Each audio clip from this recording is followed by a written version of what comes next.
Ayub 21. Pendapat Ayub bahwa kemujuran orang fasik kelihatannya tahan lama. Tetapi Ayub menjawab, "Dengarkanlah baik-baik perkataanku, dan biarlah itu menjadi penghiburanmu. Bersabarlah dengan aku akan berbicara. Sehabis bicaraku, bolehlah kamu mengejek. Kepada manusiakah keluhanku tertuju? Mengapa aku tidak boleh kesal hati? Berpalinglah kepadaku, maka kamu akan tercengang, dan menutup mulutmu dengan tangan. Kalau aku memikirkannya, aku menjadi takut, dan gemetarlah tubuhku. Mengapa orang fasik tetap hidup, menjadi tua, bahkan menjadi bertambah-tambah kuat? Keturunan mereka tetap bersama mereka, dan anak cucu diperhatikan mereka. Rumah-rumah mereka aman, tak ada ketakutan. Pentung Allah tidak menimpa mereka. Lembu jantan mereka memacek dan tidak gagal. Lembu betina mereka beranak dan tidak keguguran. Kanak-kanak mereka dibiarkan keluar seperti kambing domba. Anak-anak mereka melompat-lompat. Mereka bernyanyi-nyanyi dengan iringan rebana dan kecapi, dan bersukaria menurut lagu seruling. Mereka menghabiskan hari-hari mereka dalam kemujuran, dan dengan tenang mereka turun ke dalam dunia orang mati. Tetapi kata mereka kepada Allah, "Pergilah dari kami tidak suka mengetahui jalan-jalan-Mu. Yang Maha Kuasa itu apa, sehingga kami harus beribadah kepadanya?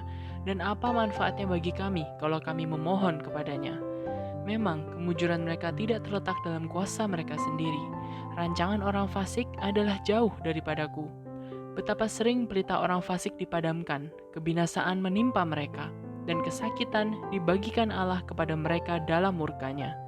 Mereka menjadi seperti jerami di depan angin, seperti sekam yang diterbangkan badai. Bencana untuk dia disimpan Allah bagi anak-anaknya. Sebaiknya orang itu sendiri diganjar Allah supaya sadar. Sebaiknya matanya sendiri melihat kebinasaannya, dan ia sendiri minum dari murka yang maha kuasa. Karena peduli apa ia dengan keluarganya sesudah ia mati, bila telah habis jumlah bulannya. Masakan kepada Allah diajarkan orang pengetahuan, kepada Dia yang mengadili mereka yang di tempat tinggi, yang seorang mati dengan masih penuh tenaga, dengan sangat tenang dan sentosa. Pinggangnya gemuk oleh lemak dan sumsum tulang-tulangnya masih segar. Yang lain mati dengan sakit hati, dengan tidak pernah merasakan kenikmatan. Tetapi sama-sama mereka terbaring di dalam debu, dan berenga-berenga berkeriapan di atas mereka. Sesungguhnya aku mengetahui pikiranmu, dan muslihat yang kamu rancangkan terhadap aku. Katamu, di mana rumah penguasa? Di mana kemah tempat kediaman orang-orang fasik?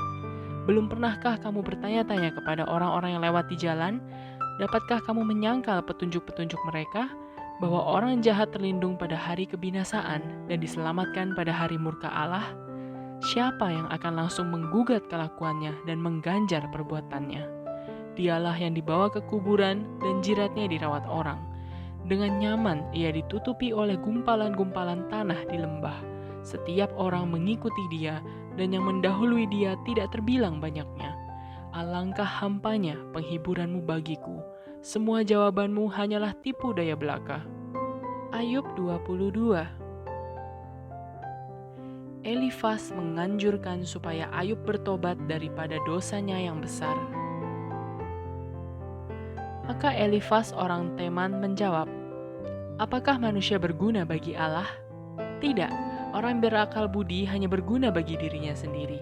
Apakah ada manfaatnya bagi yang Maha Kuasa kalau engkau benar, atau keuntungannya kalau engkau hidup saleh?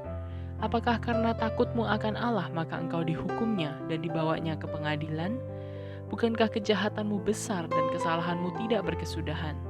Karena dengan sewenang-wenang engkau menerima gadai dari saudara-saudaramu dan merampas pakaian orang-orang yang melarat. Orang yang kehausan tidak kau beri minum air, dan orang yang kelaparan tidak kau beri makan. Tetapi orang yang kuat, dialah yang memiliki tanah, dan orang yang disegani, dialah yang mendudukinya.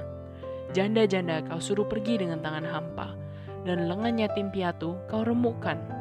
Itulah sebabnya engkau dikelilingi perangkap, dan dikejutkan oleh kedahsyatan dengan tiba-tiba. Terangmu menjadi gelap, sehingga engkau tidak dapat melihat, dan banjir meliputi engkau. Bukankah Allah bersemayam di langit yang tinggi? Lihatlah bintang-bintang yang tertinggi, betapa tingginya. Tetapi pikirmu, tahu apa Allah? Dapatkah ia mengadili dari balik awan-awan yang gelap? Awan meliputi dia, sehingga ia tidak dapat melihat. Ia berjalan-jalan sepanjang lingkaran langit. Apakah engkau mau tetap mengikuti jalan lama yang dilalui orang-orang jahat? Mereka yang telah direnggut sebelum saatnya, yang alasnya dihanyutkan sungai. Mereka yang berkata kepada Allah, "Pergilah daripada kami," dan yang Maha Kuasa dapat berbuat apa terhadap kami? Namun, dialah juga yang memenuhi rumah mereka dengan segala yang baik. Tetapi rancangan orang fasik adalah jauh daripadaku. Hal itu dilihat oleh orang benar dan mereka bersukaria. Orang yang tidak bersalah mengolok-ngolok mereka. Sungguh lawan kami telah dilenyapkan dan peninggalan mereka telah habis dimakan api. Berlakulah ramah terhadap dia supaya engkau tentram. Dengan demikian engkau memperoleh keuntungan. Terimalah apa yang diajarkan mulutnya dan taruhlah firman-Nya dalam hatimu. Apabila engkau bertobat kepada Yang Maha Kuasa dan merendahkan diri, apabila engkau menjauhkan kecurangan dari dalam kemahmu, membuang biji emas ke dalam debu, emas Ofir ke tengah batu-batu sungai, dan apabila Yang Maha Kuasa menjadi timbunan emasmu dan kekayaan perakmu, maka sungguh-sungguh engkau akan bersenang-senang karena Yang Maha Kuasa dan akan menengadah kepada Allah. Jikalau engkau berdoa kepadanya, Ia akan mengabulkan doamu dan engkau akan membayar nazarmu. Apabila engkau memutuskan berbuat sesuatu, maka akan tercapai maksudmu, dan cahaya terang menyinari jalan-jalanmu. Karena Allah merendahkan orang yang angkuh, tetapi menyelamatkan orang yang menundukkan kepala. Orang yang tidak bersalah diluputkannya, engkau luput karena kebersihan tanganmu. Ayub 23. Ayub ingin membela diri di hadapan Allah. Tetapi Ayub menjawab, "Sekarang ini keluh kesahku menjadi pemberontakan. Tangannya menekan aku sehingga aku mengaduh. Semoga aku tahu mendapatkan dia dan boleh datang ke tempat ia bersemayam. Maka akan kupaparkan perkaraku di hadapannya dan kupenuhi mulutku dengan kata-kata pembelaan. Maka aku akan mengetahui jawaban-jawaban yang diberikannya kepadaku dan aku akan mengerti apa yang difirmankannya kepadaku. Sudikah ia mengadakan perkara dengan aku dalam kemahakuasaannya? Tidak, ia akan menaruh perhatian kepadaku. Orang jujurlah yang akan membela diri di hadapannya, dan aku akan bebas dari hakimku untuk selama-lamanya. Sesungguhnya kalau aku berjalan ke timur, ia tidak di sana, atau ke barat, tidak kudapati dia. Di utara aku cari dia, ia tidak tampak. Aku berpaling ke selatan, aku tidak melihat dia, karena ia tahu jalan hidupku. Seandainya ia menguji aku akan timbul seperti emas. Kakiku tetap mengikuti jejaknya. Aku menuruti jalannya dan tidak menyimpang. Perintah dari bibirnya tidak kulanggar. Dalam sanubariku kusimpan ucapan mulutnya. Tetapi ia tidak pernah berubah. Siapa dapat menghalangi dia? Apa yang dikehendakinya dilaksanakannya juga. Karena ia akan menyelesaikan apa yang ditetapkan atasku. Dan banyak lagi hal yang serupa itu dimaksudkannya. Itulah sebabnya hatiku gemetar menghadapi dia. Kalau semuanya itu kubayangkan, maka aku ketakutan terhadap dia. Allah telah membuat aku putus asa. Yang Maha Kuasa telah membuat hatiku gemetar. Sebab bukan karena kegelapan aku binasa, dan bukan juga karena mukaku ditutupi gelap gulita. Ayub 24. Allah seakan-akan acuh tak acuh terhadap kejahatan. Mengapa Yang Maha Kuasa tidak mencadangkan masa penghukuman, dan mereka yang mengenal Dia tidak melihat hari pengadilannya? Ada orang yang menggeser batas tanah, yang merampas kawanan ternak lalu menggembalakannya. Keledai kepunyaan yatim piatu dilarikannya, dan lembu betina kepunyaan seorang janda diterimanya sebagai gadai. Orang miskin didorongnya dari jalan, orang sengsara di dalam negeri terpaksa bersembunyi semuanya.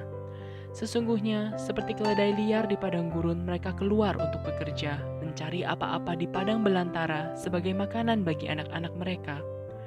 Di ladang mereka mengambil makanan hewan, dan kebun anggur milik orang fasik dipetiki buahnya yang ketinggalan. Dengan telanjang mereka bermalam karena tidak ada pakaian, dan mereka tidak mempunyai selimut pada waktu dingin. Oleh hujan lebat di pegunungan, mereka basah kuyup, dan karena tidak ada tempat berlindung, mereka mengimpitkan badannya pada gunung batu. Ada yang merebut anak piatu dari susu ibunya dan menerima bayi orang miskin sebagai gadai. Dengan telanjang mereka berkeliaran karena tidak ada pakaian. Dan dengan kelaparan mereka memikul berkas-berkas gandum. Di antara dua petak kebun mereka membuat minyak.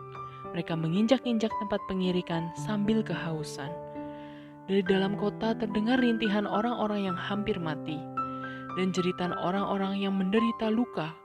Tetapi Allah tidak mengindahkan doa mereka. Ada lagi golongan yang memusuhi terang, yang tidak mengenal jalannya dan tidak tetap tinggal pada lintasannya. Pada parak siang bersiaplah si pembunuh, orang sengsara dan miskin dibunuhnya, dan waktu malam ia berlaku seperti pencuri. Orang yang berzinah menunggu senja, pikirnya, jangan seorang pun melihat aku, lalu dikenakannya tudung muka. Di dalam gelap mereka membongkar rumah, pada siang hari mereka bersembunyi, mereka tidak kenal terang. Karena kegelapan adalah pagi hari bagi mereka sekalian, dan mereka sudah biasa dengan kedahsyatan kegelapan. Mereka hanyut di permukaan air, bagian mereka terkutuk di bumi. Mereka tidak lagi pergi ke kebun anggur mereka. Air salju dihabiskan oleh kemarau dan panas. Demikian juga dilakukan dunia orang mati terhadap mereka yang berbuat dosa. Rahim ibu melupakan dia, berenga mengerumitnya. Ia tidak diingat lagi, kecurangan dipatahkan seperti pohon kayu. Ia menjarahi perempuan mandul yang tidak beranak dan tidak berbuat baik terhadap seorang janda. Bahkan menyeret orang-orang perkasa dengan kekuatannya. Ia bangun kembali, tetapi hidupnya tidak terjamin. Allah memberinya keamanan yang menjadi sandarannya dan mengawasi jalan-jalannya. Hanya sebentar mereka meninggikan diri, lalu tidak ada lagi. Mereka luruh lalu menjadi lisut seperti segala sesuatu. Mereka dikerat seperti hulu tangkai gandum. Jikalau tidak demikian halnya, siapa berani menyanggah aku dan meniadakan perkataanku?